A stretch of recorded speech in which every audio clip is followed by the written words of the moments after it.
जय हिंद दोस्तों। And today we will be discussing two important questions जो कि जेई मेंस के थे 2019 और 2020 में आया था। This is from the topic laws of motion.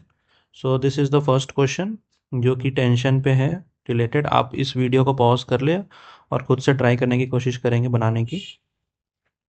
और ये रहा सेकेंड क्वेश्चन 2019 का है, तो इसको भी आप पॉज कर ले वीडियो को और फिर से अपने से बनाने की कोशिश करेंगे। So let us come to the solution.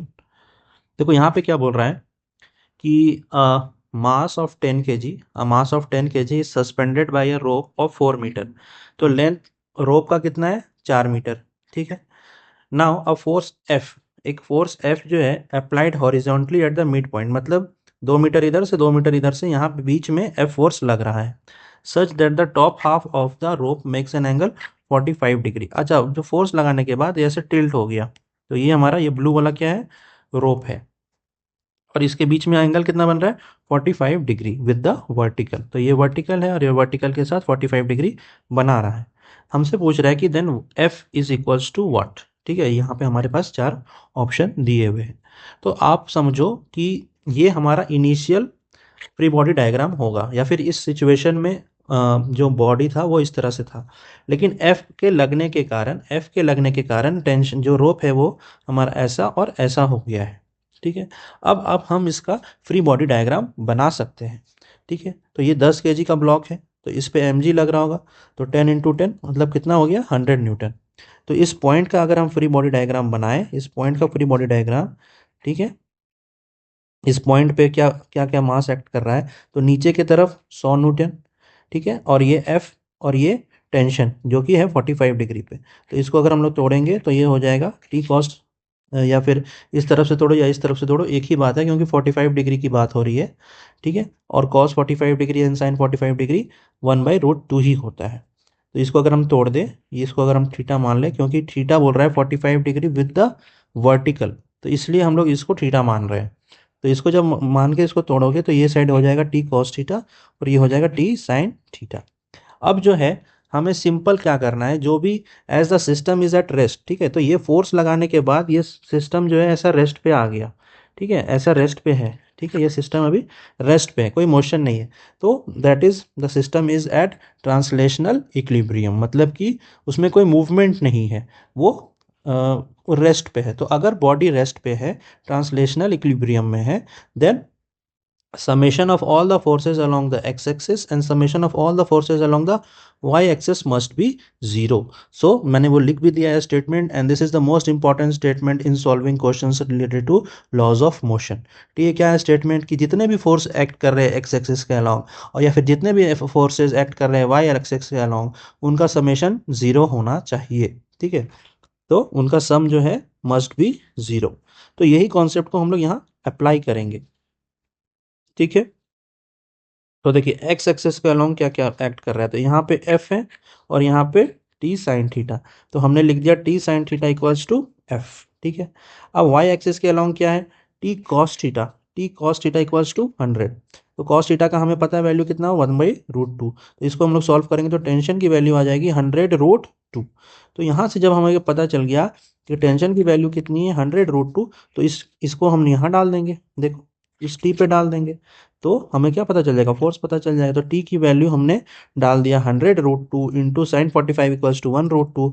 ये √2 कट गया और फोर्स आ गया 100 न्यूटन। तो कितने न्यूटन का फोर्स लग रहा है इस मिड पॉइंट पे, 100 न्यूटन का। होप सो आपको समझ में आया होगा। Let us move to the next question. Next question क्या बोल रहा है कि देखो अब मास ऑफ 10 kg, ठीक है, ये 10 kg का एक मास है जिसको हमने एक इंक्लाइन प्लेन में रखा हुआ है। ठीक है, और इस पे एक फोर्स लग रहा है कितना 3 न्यूटन का, is applied on the block, and the coefficient of static friction, और इस पे एक फ्रिक्शन लग रहा है। ठीक है, तो फ्रिक्शन कितना लग रहा है 0.6। ठीक है, तो इसका म्यू एस दिया हुआ है 0.6। ठीक है, what should be the minimum force of minimum value of f such that the block does not move downward। तो f का वो मिनिमम वैल्यू क्या होना चाहिए, जैसे बहुत ज़्यादा लगा देंगे तो पता चला कि ये तो ब्लॉक जो है, अगर f का वैल्यू बहुत ज़्यादा बढ़ा देंगे तो ये ब्लॉक तो ऊपर जाने लग जाएगा, हमको नहीं जाना है ब्लॉक। हमको बस ये रखना है कि ब्लॉक ऐसे नॉर्मल सिचुएशन में अगर ये f जब नहीं है, ये एफ नहीं है, तो आपको पता है कि इंक्लाइंड प्लेन में है, तो ये हो सकता है ब्लॉक नीचे आ जाए। बस हम ये चाहते हैं कि ब्लॉक जहाँ पर है वहीं पे रहे। ठीक है, अब हम लोग इसको सॉल्व करने की कोशिश करते हैं। देखो, हमें नॉर्मल केस में क्या पता है कि sir X axis Y axis ऐसे होता है, ये एक्स एक्सिस ये वाई एक्सिस। लेकिन इसको अगर हम 45 डिग्री से घुमा दें तो ये हमारा नहीं बन जाएगा न्यू एक्स एक्सिस और ये वाई एक्सिस। तो बस उसी चीज़ को हमने यहाँ पे अप्लाई किया है। देखो, सबसे पहले क्या है कि ये 10 केजी का जो ब्लॉक है, इसके नीचे एकदम बीचों बीच में लग रहा होगा mg। ठीक है, और कोई किसी भी अगर फोर्स को, ये मेरा m क्या होता है, m मास और g हो गया एक्सेलरेशन। तो यही तो पता है हमें कि force equals to mass into acceleration. तो ये मेरा mg एक्चुअली है क्या, एक फोर्स है। तो एक बार अगर हमने mg को रिजॉल्व कर दिया तो उसके बाद फिर उसका कोई महत्व नहीं होता है। इसको मैंने यहाँ लिख भी दिया है कि once resolve into components it has no significance. तो हमने mg को क्या किया है बाबू, रिजॉल्व कर दिया है। ठीक है, ये कितना होगा 45। अगर नहीं समझ में आ रहा तो ये समझते हैं हम लोग। देखो, ये राइट एंगल ट्रायंगल नहीं बन जाएगा, ये 45 डिग्री और ये ऐसे, तो ये 90 डिग्री, तो ये भी 45, तो ये 45, तो ये भी 45 है ना।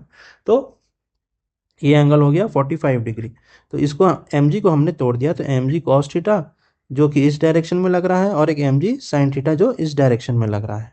ठीक है, अब हमें क्या करना है कि जितने भी एक्स एक्सिस के अलोंग जितने भी फोर्सेस था, देखो यही चीज़ हमने फिर से लिखा है, that the concept remains the same. हमें बस जो डिफरेंस था ये कि हमें इसको रिजॉल्व करना था। ठीक है, अगर आपको फिर से समझ में नहीं आया तो चलो मैं एक बार फिर से समझाता हूँ। यहाँ पे देखो, यहाँ पे 10 केजी का बांस था। ठीक है, उसके नीचे क्या लग रहा होगा mg। ठीक है, 45 डिग्री बना रहा है, तो इस साइड क्या हो जाएगा mg cos थीटा, और इस साइड बन जाएगा mg sin थीटा। अब एक्स एक्सिस के अलग जो भी फोर्सेस है उनको पैरेलल करो, मतलब इक्वेट करके जीरो कर दो, और जो वाई एक्सिस के अलॉन्ग जितने भी फोर्सेस है उनको इक्वेट करके जीरो कर दो। क्यों कर रहे हैं हम लोग, क्योंकि the system is at rest. System क्या है, रेस्ट पे है, ट्रांसलेशनल इक्विलिब्रियम में है। So then the summation of forces in the x-axis and the summation of the forces in the y-axis must be zero because as the block is at rest। हमारा question ये बोल ही रहा है कि कितना force लगा है कि वो नीचे नहीं गिरे, वो डाउनवर्ड फॉल उनका नहीं हो, डज नॉट मूव डाउनवर्ड, है ना। तो इसलिए ये लगा रहे हैं हम लोग। ठीक है, अब आप इसको लगाओ। ठीक है, तो ये लग गया mg टूट गया mg cos theta mg sin theta में। अब देखो एक्स एक्सिस के अलावा क्या क्या फोर्स लग रहा है, तो एक्स एक्सिस के अलॉन्ग सर ये mg sin थीटा, ये 3 न्यूटन का फोर्स, और ये एफ फोर्स, और एक स्टैटिक ये फ्रिक्शन फोर्स। तो जिस जिस डायरेक्शन में जो जो लग रहा है हम लोग लगा देंगे। तो mg sin थीटा प्लस 3, ठीक है, must be equals to F plus frictional force, है कि नहीं। इसको हमने इक्वेशन 1 कर दिया। और y में क्या क्या लग रहा है, y में हमारा सर लग रहा है normal n equals to mg cos theta. तो y एक्सिस के लॉन्ग लग रहा है n equals to mg cos theta. जी मैंने इधर लिखता है, चलो कोई बात नहीं। तो N equals to M G cos theta.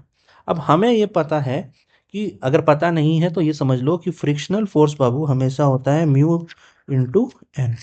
N जहाँ पे हमारा होता है नॉर्मल रिएक्शन। तो हमें यहाँ से पता चल गया कि फ्रिक्शन फोर्स तो हमें पता होता है mu equals mu into N.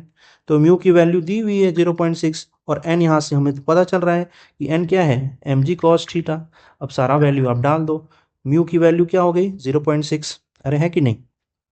तो म्यू हो गया 0.6, एम जी हमें पता है 100 है, और कॉस 45 डिग्री होता है 1/√2। इस सब को सॉल्व करोगे तो 30√2, क्योंकि हमें ये कोशिश करना है कि नीचे में कभी भी रैशनल नंबर ना आए, तो इसलिए हमने √2 से मल्टीप्लाई डिवाइड कर दिया, और फाइनली आंसर आ जाएगा 30√2। ठीक है ना, वंस यू गेट कि हमें पता चल गया कि फ्रिक्शन कितना लग रहा है, दैट इज 30√2।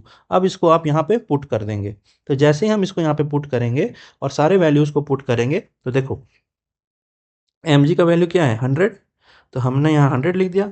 साइन 45 का डिग्री हमने लिख दिया 1/√2 प्लस, ठीक है। और फिर हमने क्या किया, हमने √2 को हम यहाँ नहीं चाहते थे कि √2 रहे, तो √2 से मल्टीप्लाई डिवाइड कर दिया और प्लस 3 लिख दिया। ठीक है, प्लस एफ यहाँ लिखा, और फ्रिक्शनल फोर्स जो कि हमने निकाला था 30√2 उसको हमने यहाँ लिख दिया। अब इस चीज़ को आप जब सॉल्व करोगे, ठीक है, तो 2 ये जो है नीचे 2 आ जाएगा, यहाँ 2 आ जाएगा, तो ये कट जाएगा 2 से, तो 50√2 आ गया प्लस 3 एफ इक्वल्स टू 30√2। इसको हम लोग सॉल्व करेंगे तो ये आ जाएगा 50√2 है, इधर जल जाएगा तो 30√2 हो जाएगा, जो कि 20√2 प्लस 3 हो जाएगा। अब देखो यहाँ पे आंसर आएगा आपका, फंस जाओगे आप, आपको लगेगा कि यार आंसर तो 32 है, 18 है, 23 है, 25 है, तो कैसे करेंगे। देखो हमेशा जो है फिजिक्स में याद रखना कि अगर आपके ऑप्शंस आपके दूर दूर है, दूर दूर तो लग रहा है सर, एक 32 है, एक 18 है, मतलब 14 का डिफरेंस आ रहा है, यहाँ पे फिर 5 का डिफरेंस आ रहा है, यहाँ 2 का डिफरेंस आ रहा है, मतलब दूर दूर है सर ऑप्शंस। तो जब भी ऑप्शंस दूर दूर रहे तो आप क्या करो, अप्रॉक्स वैल्यू करने की कोशिश करो। अप्रॉक्स वैल्यू लगाना बहुत ज़रूरी है फिजिक्स के क्वेश्चंस में, वरना आप मल्टीप्लाई डिवाइड करते रहोगे, ठीक है। अब क्या कैसे लगाते हैं अप्रॉक्स, मैं आपको बताता हूँ। देखो यहाँ पे क्या है, 20√3, सॉरी 20√2 प्लस 3। अब हमें पता है कि √2 की वैल्यू होती है सर 1.41, ठीक है। अगर हम 20 को मल्टीप्लाई कर दे 1.5 से तो लगभग 30 होगा। अरे तब लगभग 30 होगा कि नहीं। अगर हम 20 को मल्टीप्लाई करेंगे 1.5 से तो 30 होगा। पर यहाँ पे हम मल्टीप्लाई कर रहे हैं 1.41 से, मतलब सर 30 से कुछ कम होगा, मतलब 30 से हल्का कम होगा, मतलब 28-29 होगा सर। और 28-29 में हम 3 ऐड कर देंगे तो क्या होगा, अगर 29 में 3 ऐड करते हैं तो क्या आएगा सर 32। अगर 28 में 3 ऐड करेंगे तो सर क्या आएगा 31। तो आंसर सर 31 से 32 के बीच में, इसी के आसपास होना चाहिए। और इस तरह का ऑप्शन हमारे पास बस यही है, 32 option. So this is the right answer. So that's all for day, have a nice day, thank you.